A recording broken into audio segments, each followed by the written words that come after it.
Hi guys, thanks for joining me. It's been a while since I've been in front of the camera, and it's also been a while since I've actually posted a video. I thought that it would be a good idea to give you an update on my channel and what's going on at the moment, why I'm not basically posting anything.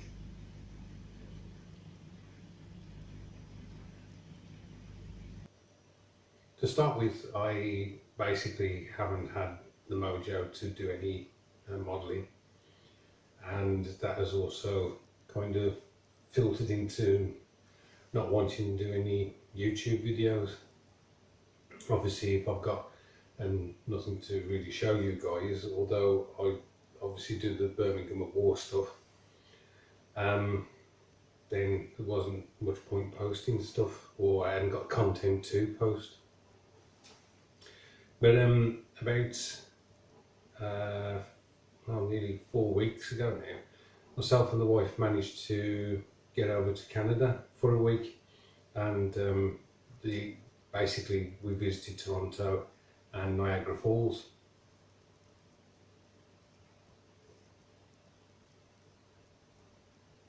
Now, we had a great time.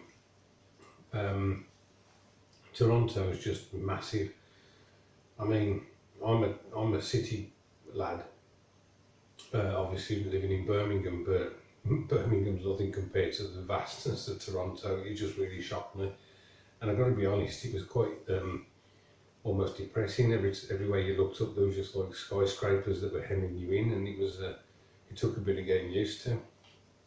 But we had a nice time in Toronto. We were fortunately there when the Raptors were holding the first match that was on foreign soil for the NBA final. They'd already played one game, I think, at San Francisco, and so that was quite cool to be in the city for that, and to be in Toronto for that event. It was quite good to see the city get behind a team as well. It was really interesting, people crowding into bars, even looking through the windows of bars to try and capture footage of the game or games. We had a request from my son to bring him back a Raptors baseball-like cap, and so we did that. And we also bought him a t-shirt which had got NBA Finals Toronto 2019 with the Lowry 7 on the back, which is pretty cool. So the Raptors now are my adopted basketball team. We also, when we was on the up the CN Tower, we looked down and there was a Blue Jays baseball game going on. So I've decided that I'll try and start following the Blue Jays as well. The main reason for us to going to Canada was that my wife has been wanting to go there since she was 10, and this being her 50th birthday year, we managed to get across, and so she basically ticked off her bucket list seeing the Niagara Falls and going up the CN Tower. Now, Niagara Falls were just unbelievable. It really was fantastic. We had great weather. We booked a Falls View room at the Radisson Hotel, and when we kind of pulled up the blinds, it was just an unbelievable view. Obviously, we took the boat to get towards the base of the falls. Being on the Canadian side, we wasn't on the Maiden the Mist. We was on the Hornblower, and again, that was quite a wonderful experience. Whilst at Niagara, I met my first Vietnam veteran, and I shook his hand and thanked him for his service, even though obviously the UK wasn't involved in the Vietnam War. And he was walking down to the Hornblower to go down to the base of the falls as well, so I was walking with him, we were having a bit of a chat, and he was basically telling me about having his knees replaced and his hip replaced, and The poor bugger couldn't walk very fast, and his family was moving quite quickly to get to the boat, and his wife kept turning round and trying, basically telling him to hurry up. He was hobbling as best he could. I don't think she was too impressed that somebody had stopped him again to chat to him. So that was quite an experience.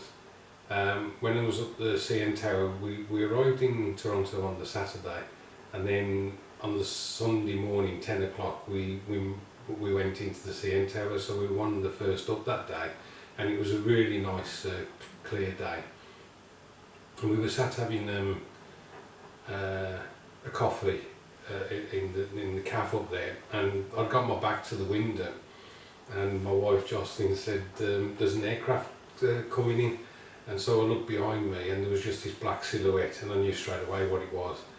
And she says when I turned back and looked at it, my face was a picture, because what was coming in was a Lancaster, and obviously it's the only flying Lancaster in Canada. In fact, I think there's only 2 Lancasters in the world that are airworthy at present. So I basically got up and quickly walked to the window, hoping to get some footage, and accidentally switched my phone off, by which time it had gone past. So I watched it go around the tower, and it was just amazing. It really was. It was level with us. It was a wonderful experience. And I came back to the wife and was really chuffed, and then she showed me a very short bit of footage that she managed to capture of me striding off in the distance with this Lancaster coming across the window, which was great. So we had a wonderful time in Canada. Had some, the only thing that I was a bit disappointed about was every coffee shop that you go to was like a takeaway place. And everybody serves in those bloody cups, those takeaway cups, rather than sodding ceramic mugs, which really cheesed me off. As you can tell, it's 4 weeks later and the memory still kind of is a bit aggravating. I was really glad to get back to the Starbucks in Brum and sit down and have a coffee in a mug. So that was that.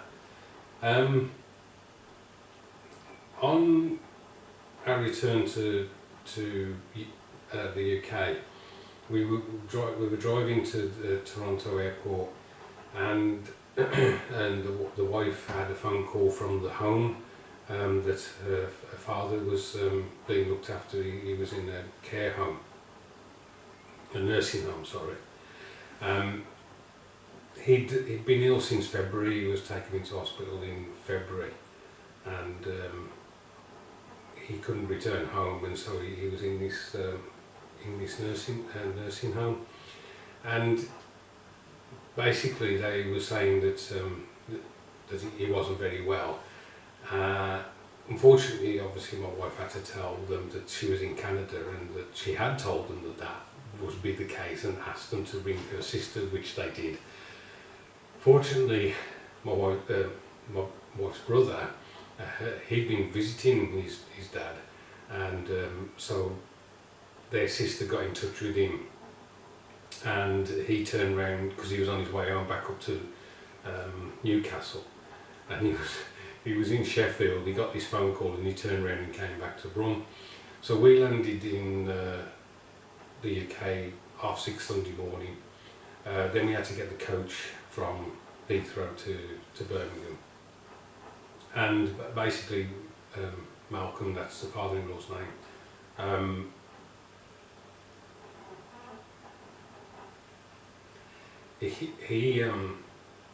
he'd obviously been taken ill and been taken to hospital. So we got into Birmingham about 11 o'clock, I think it was, and I said that I would drive the wife to the hospital, but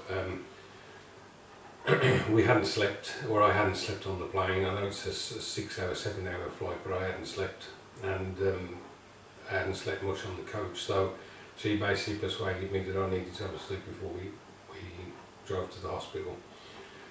So once we got home, we obviously caught up with the kids, and dished out presents and things like that, and we had something to eat, and then we had a sleep, about 2 hours sleep. So it was getting on for 7:30 before we got to the hospital, and Malcolm, we thought it was, we didn't know whether it was an infection and it was causing him to, if you like, have hallucinations type thing, and he couldn't drink because he was nil by mouth, unlike me at the moment.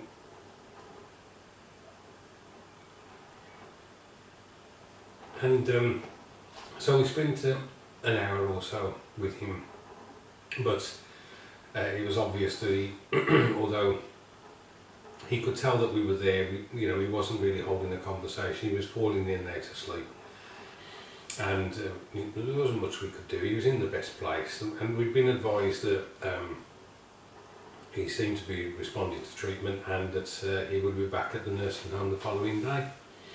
So we left, and then so the following day, the Monday, our son, I decided to have the day off anyway because of jet lag, and my son went to school, and at 9:30 I think it was on the Monday morning, we had a phone call to say that the father-in-law had passed away, which was it was a bit of a shock, because we thought that he was improving. So basically these last 3 weeks or whatever, that initial week was just a nightmare, to be honest. Malcolm passed away on the Monday. The hospital wouldn't release a death certificate until the Friday. So by this time, early that Monday as well, his other daughter, the one that the nursing home had contacted because we were in Canada, Margaret, she'd come up from down south of the UK, and of course Mike was down from up north, and then we had Mike's wife Nicola come, and so there was they were trying to resolve and sort things out, and obviously the mother-in-law, I'd picked her up earlier in the day to take her to the hospital, so there was a lot of running around that week, but there was a bit of a stopper on it because of the hospital not giving the death certificate. So as you can imagine, this last 3 weeks, it's been one where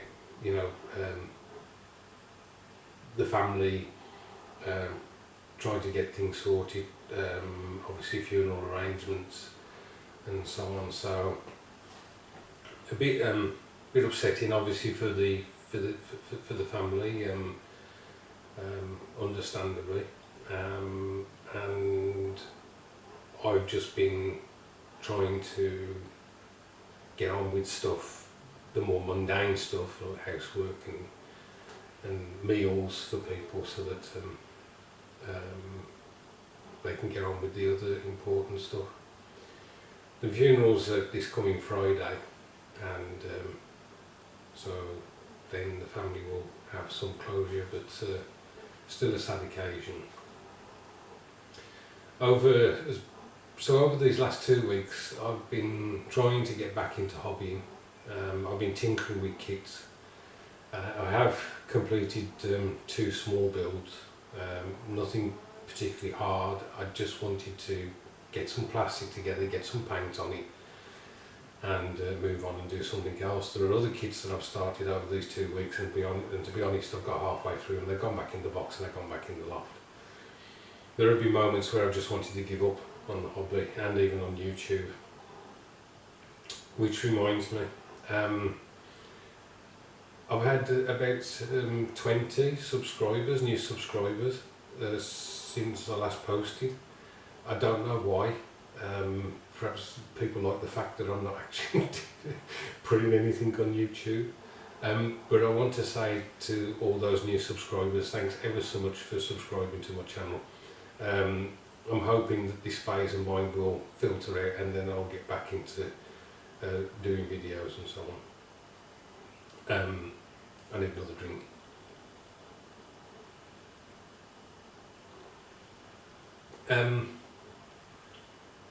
Yeah, so I'll get some more, get back into doing the hobby. I've got some new material for, well, I've got at least 4 videos planned for Birmingham at War. One of them I only discovered this last week, which was quite exciting, and I'm hoping to sort that one out. To my existing subscribers, again, what can I say, that as I've said, when I had 500 subscribers and 600 subscribers, you guys have just kept with me, and I really do appreciate that. I mean, you have to put up with some of the crap that I put up on YouTube, and you do that. You don't, you haven't basically unsubscribed, and I do appreciate the support and the encouragement. So thank you for that. I know this is rambling on quite a bit, but I wanted to fill you in on as much detail as possible. Everybody's got busy lives, I understand that. A couple of YouTubers, 4 YouTubers have contacted me over this period. Steve Mottram, Greg Riley, Charlie Mack and Jeff's Moral Garage, all asking how I am, and all obviously lending support where they can, even if it's just communicating with me. I do really appreciate that,